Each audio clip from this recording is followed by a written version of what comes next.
सो adjusted gross revenue की अगर हम बात करें, it refers to revenue which telecom companies must share with the government as license fees and spectrum charges। तो देखो बात ऐसी है कि ये जितने भी स्पेक्ट्रम है, like 4G spectrum spectrum 3G spectrum 5G spectrum, इस पे भारत सरकार का अधिकार है। तो अगर किसी भी टेलीकॉम कंपनी को वो स्पेक्ट्रम यूज करना है, बैंडविड्थ यूज करनी है, तो उसको उसका लाइसेंस खरीदना होगा from the government. So that is like adjusted gross revenue. So adjusted gross revenue, it refers to the revenue which the telecom companies they must share with the government as license fees and spectrum charges।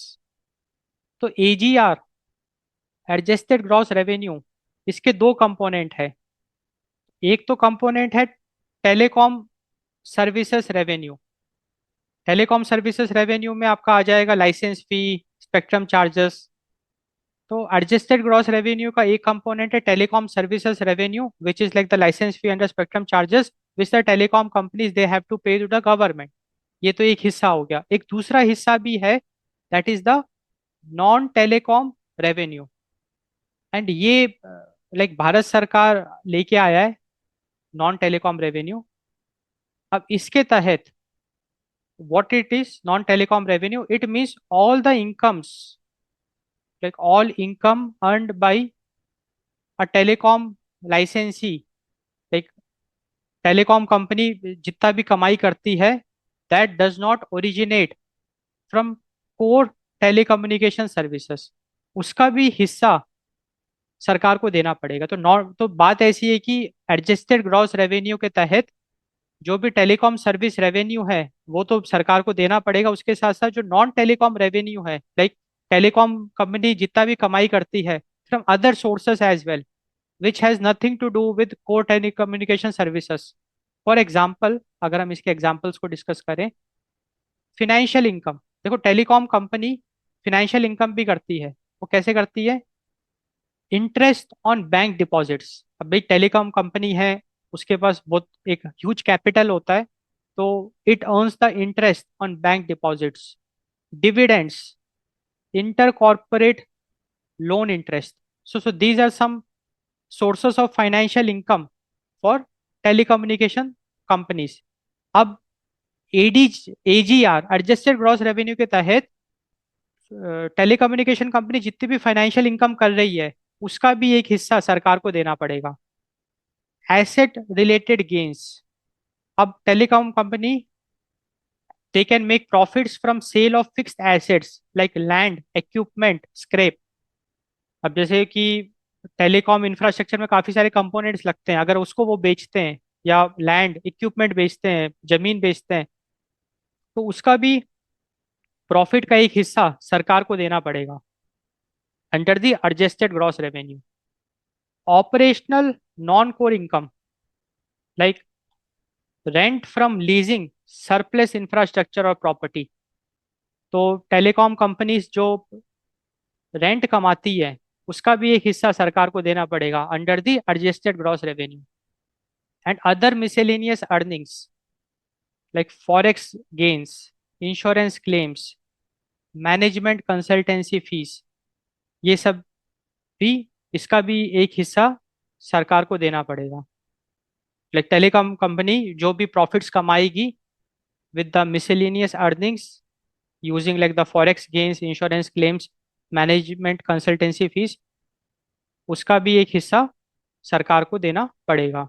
And equipment sales, अगर telecom company अपने कुछ भी equipments को sell करती है, तो revenue from sale of handsets और terminal equipment, that also should be shared with the government under the adjusted gross revenue. तो अब हमको बिल्कुल क्लियर हो गया कि एडजस्टेड ग्रॉस रेवेन्यू की अगर हम बात करें, तो टेलीकम्युनिकेशन कंपनी जो भी रेवेन्यू अर्न करती है, they have to share a part of it with the government, and it has two components, that is the telecom services revenue, that is the license fees and spectrum charges, and इसका एक और component है, that is the non telecom revenue like financial income, asset related gains, operational non core incomes, miscellaneous earnings and equipment sales। इसके तहत जो भी कमाई करती है टेलीकॉम कंपनीज, उसका एक हिस्सा सरकार को देना पड़ेगा। So that is the adjusted gross revenue. अब डेफिनेटली बात ऐसी है कि जो टेलीकम्युनिकेशन कंपनीज हैं वो काफ़ी ज़्यादा इस चीज़ के विरोध थे। उसको भी हम डिस्कस करेंगे अभी, क्योंकि टेलीकम्युनिकेशंस कंपनी का ये कहना है कि ठीक है, टेलीकॉम सर्विसेज रेवेन्यू आप ले रहे हो, दैट इज वैलिड, वो जायज़ है, बट नॉन टेलीकॉम रेवेन्यू में सरकार का कोई हक नहीं है। क्योंकि भाई बात ऐसी है कि टेलीकम्युनिकेशन कंपनी स्पेक्ट्रम यूज कर रही है, उसका वो पैसा दे रही है, लाइसेंस का पैसा दे रही है सरकार को, दैट इज वैलिड, वो जायज है। बट और जो दूसरे तरीके से टेलीकम्युनिकेशन कंपनी पैसा कमा रही है, उसका एक हिस्सा सरकार को देना वो गलत है। तो non telecom revenue including it as the part of adjusted gross revenue is something जो कि टेलीकम्युनिकेशन कंपनीज इसके विरोध है। टेलीकम्युनिकेशन कंपनीज का साफ साफ ये कहना है कि एडजस्टेड ग्रॉस रेवेन्यू में non telecom revenue should not be the part of it, only the telecom services revenue should be the part of it. तो उसके तहत ये काफ़ी इस पे विरोध भी किया टेलीकम्युनिकेशंस कंपनी ने, सुप्रीम कोर्ट तक भी ये बात गई। तो अक्टूबर 2021 में भारत सरकार ने डेफिनेशन को थोड़ा सा अपडेट किया, अमेंड किया, एंड उन्होंने ये डिसाइड किया है कि अब आगे से जो भी हम एडजस्टेड ग्रॉस रेवेन्यू का कैलकुलेशंस करेंगे, it will exclude non telecom revenue. तो उसमें नॉन टेलीकॉम रेवेन्यू को इंक्लूड नहीं किया जाएगा, and the goal is to provide relief to the telecom sector. तो अक्टूबर 2021 में ये जो डेफिनेशन है, इसमें एक अमेंडमेंट हमको देखने को मिला, जिसके तहत अक्टूबर 2021 के बाद से जो भी एडजस्टेड ग्रॉस रेवेन्यू कैलकुलेट होगा फॉर टेलीकम्युनिकेशन कंपनीज, उसमें नॉन टेलीकॉम रेवेन्यू को इंक्लूड नहीं किया जाएगा। हाउएवर अक्टूबर 2019 से पहले या बिफोर अक्टूबर 2021 के पहले के जितने भी नॉन टेलीकॉम रेवेन्यू है वो कंपनीज को देने होंगे। So companies have to pay the historical back dues that still apply. तो बात ये है कि अक्टूबर 2021 से पहले का जो भी एडजस्टेड ग्रॉस रेवेन्यू कैलकुलेट हुआ है including the non telecom revenue, वो वैलिड रहेगा, कंपनीज को नॉन टेलीकॉम रेवेन्यू देना पड़ेगा। बट अक्टूबर 2021 के बाद से जो भी नया एडजस्टेड ग्रॉस रेवेन्यू कैलकुलेट करा जाएगा, उसमें नॉन टेलीकॉम रेवेन्यू को इंक्लूड नहीं किया जाएगा। अब हम ये देखते हैं कि भाई जो टेलीकम्युनिकेशन कंपनीज हैं, उन्होंने एडजस्टेड ग्रॉस रेवेन्यू का विरोध किया, specially the sharing of non telecom revenue. तो उसको हम डिस्कस करेंगे कि इंडस्ट्री का क्या कहना है, लाइक टेलीकॉम सेक्टर का क्या कहना है। Scope of licence agreement, scope of licence agreement, देखो बात ऐसी है कि टेलीकम्युनिकेशन कंपनीज हैं, उनका ये कहना है कि भाई fee should apply only to licensed activity, that is the core telecom services, and they disputed inclusion of non-core revenues, which is very valid, which is very valid, because they argued it was illogical। क्योंकि उनका ये कहना है कि इससे सरकार ने basically service based fee को ऑल इनकम टैक्स में ट्रांसफर कर दिया, creating massive unexpected financial liabilities. Because telecommunication companies का ये कहना है कि भाई it was illogical to share revenue from activities that did not require a telecom licence, such as selling scrap, earning interest on bank deposits और profits from real estate, जो कि बिल्कुल जायज बात है। तो स्कोप ऑफ लाइसेंस एग्रीमेंट हमने देखा। डबल टैक्सेशन, तो टेलीकम्युनिकेशन कंपनीज का ये कहना था कि भाई डबल टैक्सेशन, तो including non telecom revenue in adjusted gross revenue resulted in a form of double taxation। देखो बात ऐसी है कि भाई देखो, ये जो टेलीकॉम कंपनीज हैं, they are already paying a 30% corporate tax on the total income including non telecom earnings. तो देखो बात ऐसी है कि जो कंपनीज है वो ऑलरेडी कॉर्पोरेट टैक्स दे रही है लगभग 30%, एंड अब applying an additional 8% licence fee to the same income was viewed as an unconscionable bargain, क्योंकि कंपनीज ऑलरेडी कॉर्पोरेट टैक्स दे रही है। अब एडजस्टेड ग्रॉस रेवेन्यू के तहत अगर नॉन टेलीकॉम रेवेन्यू को भी शेयर करने की बात आ गई तो ये एक तरीके का डबल टैक्सेशन हो गया, जो कि कंपनीज के लिए अनएक्सपेक्टेबल था। ये फालतू की लाइबिलिटीज, फाइनेंशियल लाइबिलिटीज बढ़ाने वाली बात हो गई। financial viability and depth.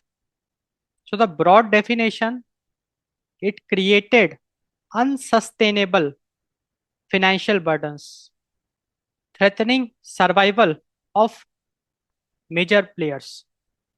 देखो बात ऐसी है कि by including the non-core income, the total dues snowballed because of interest and penalties on underpaid amount over 15 years, reaching over 1.47 trillion across the industry.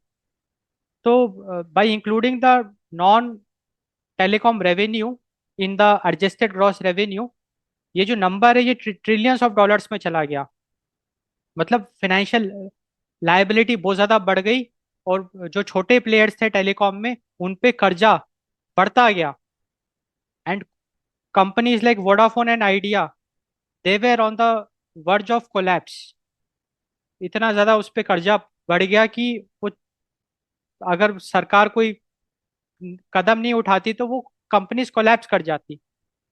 So that is the financial viability and depth. Accounting standards versus government definition. So telecommunication companies, they argued AGR should follow standard accounting standards, that is AS9. So under standard accounting, revenue typically refers to the gross inflow from the sale of goods or rendering of services. And they argued that the Department of Telecommunications inclusive definition was arbitrary and lacked a rational connection to the actual use of spectrum. तो देखो बात ऐसी है कि telecommunication company का साफ साफ ये कहना था कि जो सरकार का डेफिनेशन है of adjusted gross revenue, which also consist of including the non telecom revenue, it is against the standard accounting standards AS9, because telecommunication company का साफ साफ ये कहना है कि non telecom revenue has nothing to do with the actual use of the spectrum, and hence sharing of revenue is illogical. Contradiction of regulatory advice. So industry cited recommendations from Telecom Regulatory Authority of India. देखो telecom regulatory authority of India, it had previously recommended that non telecom revenue should be excluded from the definition of adjusted gross revenue to maintain a level playing field and also to encourage investment. And despite of the recommendations of the telecom regulatory authority of India, Bharat सरकार ने adjusted gross revenue में non telecom revenue को include करके रखा। And that is what telecom companies का कहना है कि भाई सरकार जो है वो रेगुलेटरी एडवाइस को भी मान नहीं रही है। तो ये सारी वजहें थी जिसकी वजह से टेलीकॉम कंपनीज ने काफ़ी विरोध किया, ये मुद्दा कोर्ट तक गया।